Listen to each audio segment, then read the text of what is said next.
जय श्रीकण्ठदैते जय श्रीललितेऽम्बिके जय श्रीविजये देवी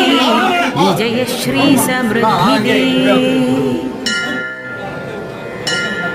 जातस्य जायमानस्य इष्टापूर्तस्य हेतवे नमस्तस्यै त्रिजगतां पादयित्रे परात्परे कलामुहूर्तकाष्ठाः मासर्पशरदात्मने नमः शीर्षायै सहस्रमुखलोचने नमः सहस्रहस्ताब्ज पादपङ्कजशोभिते अणुरन्तरे देवी महतोऽपि मही